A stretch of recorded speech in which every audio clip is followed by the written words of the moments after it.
Yeah, so the question was relating the Punnett square to probabilities. So if a parent is heterozygous or has two different alleles for a trait, uh, any one of the sperm or the eggs could get one or the other, and there's a 50-50 chance of that happening. So 0.5 probability. And the same Sorry, for the other parent. how come Yeah. it's not 75? If the And sorry, go ahead. well, in this case, I'm looking at the parents themselves. In this case, the parents, their genotype is heterozygous. So when their germ cells go through meiosis, the homologous chromosomes are always separated. So the gametes will contain either the dominant allele or the recessive allele, one or the other. Yeah, so every time the germ cells or the cells that will become sperm or eggs, every time they divide, the daughter cells will get one or the other.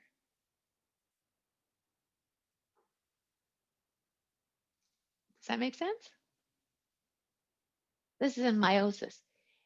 So I'm going to go over meiosis and chromosomes in the future so you can see what that looks like with an actual chromosome.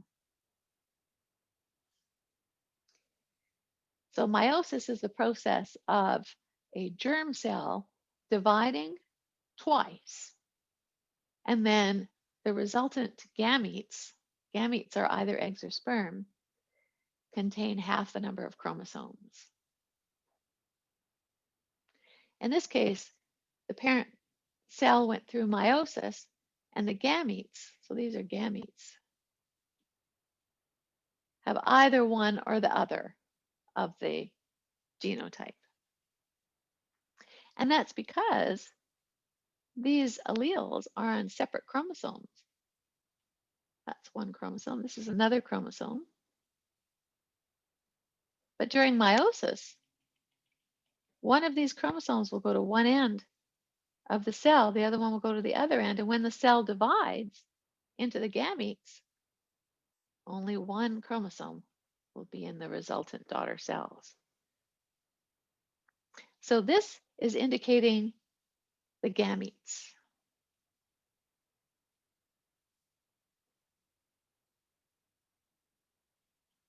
This could possibly be the gametes from mom, and this might be the gametes from dad. Yeah, so shown in a Punnett square, I'll fill it in again.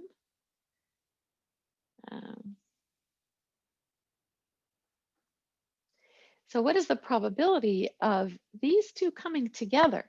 Remember, if you add two possible outcomes, if you expect them to happen together, I should say, if you expect them to happen together, you have to multiply the probabilities, because there's less of a probability of getting two things together at the same time.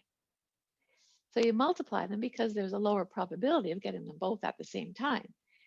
So the probability of getting two dominant alleles together, we have to multiply the probabilities, which is 0.5 times 0.5, just 0.25. So a 25% probability of getting the homozygous dominant. And the same for all squares, 0.25. But in the case of this heterozygous individual and this heterozygous individual, you could get either this one or this one. So when the problem involves an or, one or the other, you add those together because the probability is greater now of getting that combination. So 0.25 plus 0.25 is 0.50. So that's just to show you a little bit of connection between the Punnett square and probability. So we can go on to looking at, we decided that the chromosomes need to be segregated. So let me go back just for a second, if I can.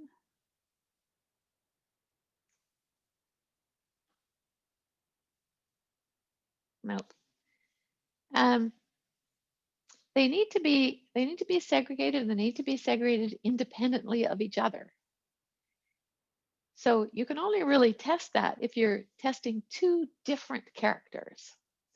That's called a dihybrid cross. Up to now, we've just been doing monohybrid cross, just looking at one character. Now we're looking at two, differing in two characters. So there will be dihybrids in the F1 generation.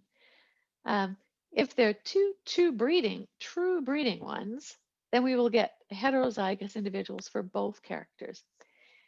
But these characters belong to the individual.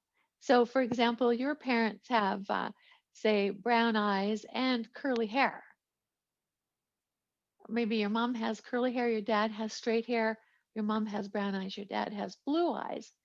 Well, you're still going to inherit hair. It's either going to be curly or straight.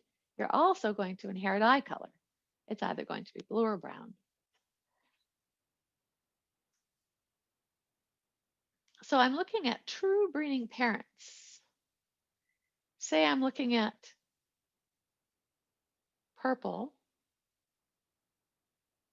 and round. So this is for peas. So now we're looking at two traits, not just one anymore. So these ones are purple and round. So we know that the capital P is a purple allele and the capital R is a round allele. We're going to cross this individual with a homozygous recessive. So this one will be white and wrinkled.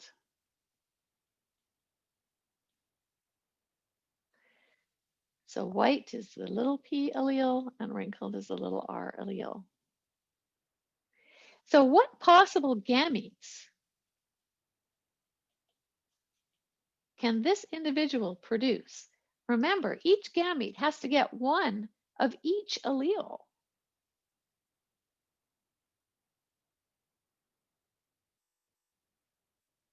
Only this one. And the recessive individual, only this one. So now we have fertilized these two. They've come together in the offspring. And we end up combining the alleles. The chromosomes recombine on fertilization. So that's the F1. So now it gets quite complicated because if you cross the F1 individuals with other F1 individuals, you have a lot more different types of gametes that are possible. So indeed, you have 4 types for each F1 individual.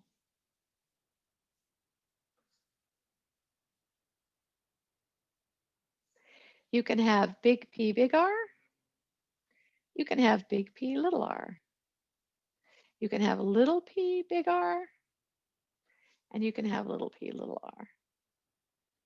So you have 4 different kinds of gametes that can be produced by this heterozygous individual. So a dihybrid cross illustrates the inheritance of 2 characters. So what I've done is right here that I did just a moment ago. It produces 4 phenotypes in the F2 generation.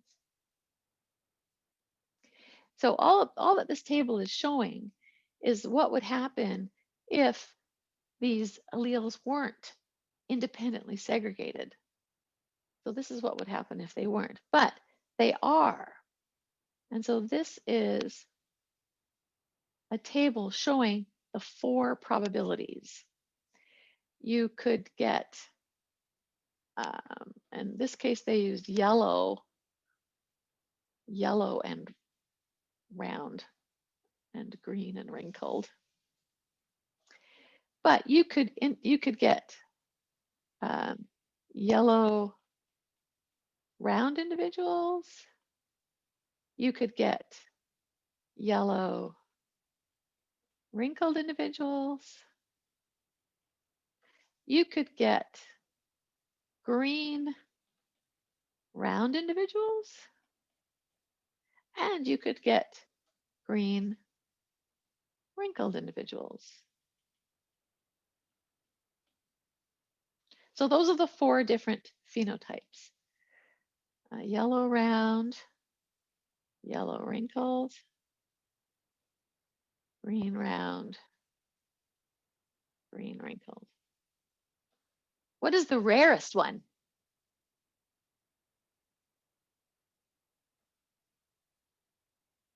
Green wrinkled? Yeah, green wrinkled. You only get one.